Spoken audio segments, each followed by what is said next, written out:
बूढ़ी मां की दर्द भरी कहानी। नमस्कार, मैं हूं नरेश धाकरे। आप देख रहे हैं भारत 21 यूपी। आगरा में 4 करोड़पति बेटों की बूढ़ी मां वृद्धाश्रम में रहने को मजबूर है। जिन बेटों के लिए मां ने 9 महीने तक दर्द की पीड़ा को सहन किया, उन्हीं बेटों ने मां को आज घर से निकाल दिया और कहने लगे यमुना में कूद जाओ। उस मां की आंखों से टपकते हुए आंसू बहुत कुछ कह रहे हैं। देखिए हमारी यह स्पेशल रिपोर्ट।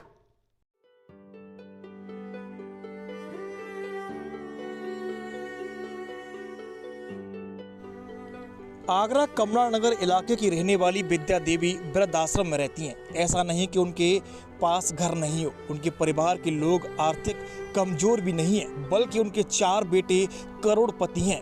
करोड़पति बेटे आलीशान कोठियों में रहते हैं, लेकिन बूढ़ी मां वृद्धाश्रम में रहती है। विद्या देवी ने बताया कि 13 साल पहले मेरे पति का निधन हो गया था। जब मेरे पति जिंदा थे तो सब कुछ ठीक ठाक चल रहा था। मेरे पति का लोहे का व्यापार था। मेरे 4 बेटे पति के साथ मिलकर के व्यापार में ही हाथ बटाते थे और पूरा परिवार एक साथ मिलजुल कर रहता था। उस समय तक तो सब कुछ भगवान की कृपा से ठीक ठाक चल रहा था और मुझे लगता था कि भगवान ने मुझे राम, लक्ष्मण, भरत, शत्रुघ्न जैसी औलाद दी है। मैंने अपनी औलाद को अच्छे स्कूल में शिक्षा दी, पैरों पर खड़ा कर दिया। समय बीतता गया और एक दिन मेरे पति का निधन हो गया और सब कुछ बदल गया। मेरे पति का व्यापार बड़े बेटे ने अपने हाथ में ले लिया। जिस घर में मैं रहती थी, बड़े बेटे ने उस घर को चोरी छुप के तरीके से बेच दिया और पैसे अपने पास रख लिए और सभी बेटों ने जायदाद का बंटवारा कर लिया और बड़े बेटे ने मुझे घर से मार पीट करके बाहर निकाल दिया।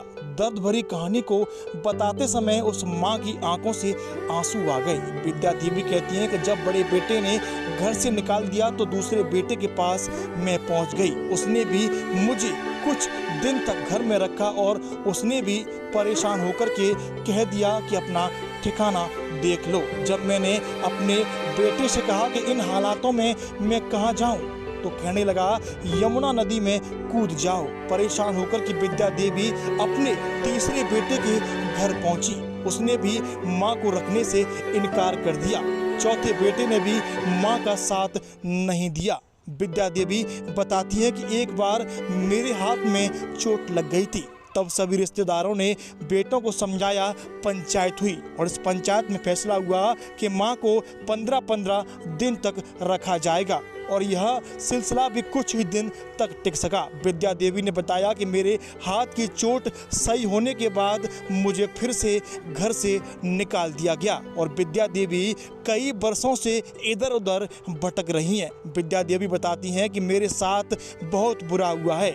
इन दिनों अगर बात की जाए तो विद्या देवी आगरा के रामलाल वृद्धाश्रम में रहती हैं। बूढ़ी माँ रोते हुए कहती है कि अब वृद्धाश्रम ही मेरा परिवार है।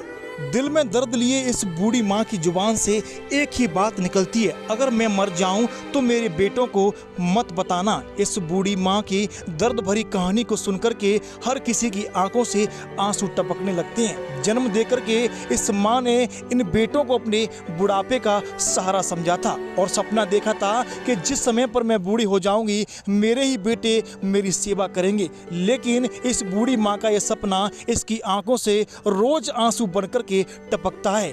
इस माँ का बंटवारा हुआ लेकिन माँ किसी के हिस्से में नहीं आई। जो जायदाद थी वह बेटों ने बांट ली, लेकिन माँ को दर-दर की ठोकरें खाने के लिए सड़क पर छोड़ दिया। समय कब बदल जाए किसी को नहीं पता। करोड़पति बेटों की माँ आज वृद्धाश्रम में रहने को मजबूर है।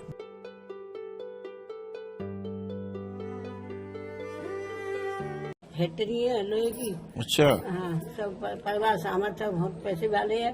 और मैंने कभी एक पैसा नहीं मांगा, न वो देते थे। दवाई अपने पास में मंगाती थी, न कपड़ा देते न दवाई देते, रोटी खाती थी। कितने बेटे आपके? 4। तो 4 बेटों के होते हुए भी दवाई आपको मंगानी पड़ती थी? क्यों? नहीं लाते।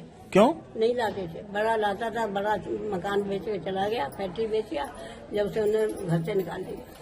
10 साल से मारी तो पूरी कहानी बताओ। आपके पति की जब मौत कब हुई थी और उसके बाद क्या हुआ? मुझे सन 92 में 13 साल हो गए, 14वीं लग गई। अच्छा। हाँ। फिर उसके बाद? उसके बाद तो फिर मैं उसी बेटे के साथ रहती, उसने फिर दूसरी शादी कर ली। तो एक लड़का लाई 20 साल का, एक लाई 21 साल का, 2 लड़का लाई थी। मैंने मना करी थी कि शादी मत करे, कोई बेसहारा ले आना, सेवा करेगी। तो बोले कि मेरी जो सोएगी तू तो मैं शादी नहीं करूँ, पीछे जाइए से पहले फिर नहीं मैं। तो आपके लड़के और बहू आपको कैसे प्रताड़ित करते थे, क्या कहते थे? रखते नहीं थे कोई भी। किसी के घर जाती मैं, मेरे पति तो आधा घंटा बैठते थे, उठ के चले जाते, चाय तक ही नहीं। आपके बच्चे आपको चाय तक की नहीं पूछते थे? कभी रोटी नहीं खाई बेटों के घर में। एक बेटा के संग रहती बड़े के, उसकी बहू मर गई, 4 बच्चे छोड़ गई, मेरे वो पाले। लड़की की शादी करी, 6 लाख रुपए दिए, 15 तो रसाना दिया, लड़की की पोती की शादी करी। आज वो पोती भी नहीं बोलती है, वो सब फर नहीं करती। लड़की भी नहीं बोलती है, जयपुर में लड़की है वो भी नहीं बोलती है, 60 भर हो गई, कोई नहीं बोलता। तो आप बता रही हैं अभी आपके पोते पोते कहते हैं कि बदबू आती, कौन कहता है ये? बेटा कहता है। बेटा आपका कहता है, क्या कहता है बेटा? बेटा क्या कहता है, इसमें बदबू आती है। माँ में? हाँ, और बहू जो कहती थी कि उग्रवादी है, आतंकवादी है, हमको मारती है। एक बेटा कहता है कि 4 तो खाली है, हमको भी खाएगी। तो जब इतनी बात कही तो मैं चुपचाप घर से निकल के चली आई। खुदा चाहता है बहू बीमार रहती है, कुछ हो गया तो मुझे कल करेगा। तो आप बहू के संग मारपीट करती थी, वो आरोप लगा था? मैं भगवान कसम, मंदिर में कसम, भगवान की बात है, कसम खा जाऊँ, मेरा जबान भी नहीं चाहे।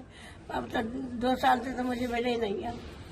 अच्छा। न फोनो बात हुई है, न मिले है, और बहुत बड़ी हालत खराब कर दी। जब मैं मजबूरी में है वृंदावन चली गई अकेली, तो वृंदावन से फिर 5 महीना पीछे आई है, जब यहाँ आई। कैसा लगता है एक बेटे को जब पाला आपने उसको?